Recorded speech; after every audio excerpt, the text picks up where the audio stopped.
Hey, Lily here. Sorry for not uploading that much. I've been a bit busy with school and I still don't have space for my computer to make videos. Or well, enough space that is. Today, I will be comparing two of the most annoying weapons in the game.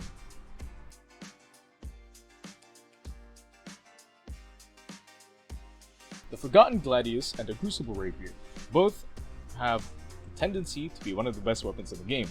Since they're arguably really fast for how much damage they both deal, the Crucible Rapier is practically a medium weapon in the light weapon category, which holds the best combat mantra in the weapon category, and that is rapid slashes, but that's another video for another time.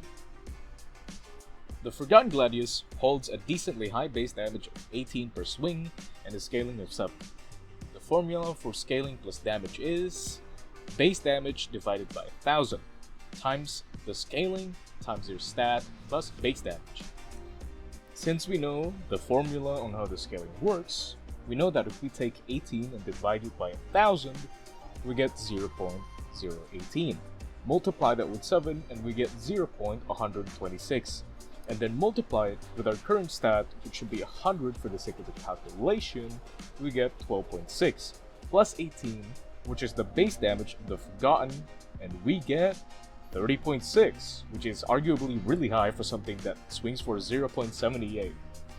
The Crucible Rapier holds an okay base damage with 15 and a scaling of 9, which isn't a lot, but considering its base damage, this actually adds up quickly.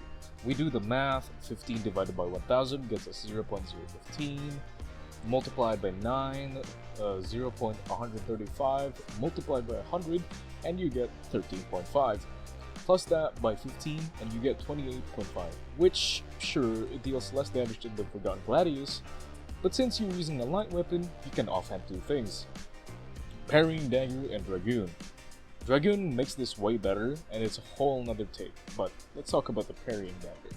This weapon, if I could even call it that, gives your weapon a +4 in damage, and it scales with the damage star. Since we know that Parrying Dagger not only gives you an increased damage, it also widens the parrying time.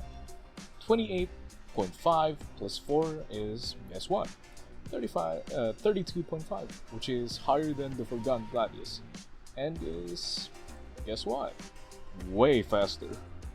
Alright, well that's for the video. Apparently, a YouTuber said that the Forgotten Gladius swing speed is way faster than the human reaction to press F. Now, taking that into assumption, that would mean that the Crucible is in fact way better than the Forgotten Gladius. The only thing that makes both non-comparable are their crits. Well, critical attack for Rapier is really bad. You can get punished for having the first hit be parried, and then the other person uses either a mantra or an M1. The weight can also be offset by just using a murmur on the Crucible. Now with this, does this mean that people will use the Crucible over Forgor? Maybe. But I just wanted to point this out to people who are confused about the difference between both and are looking for which one is better. I'm Lily, and thanks for coming and watching the videos.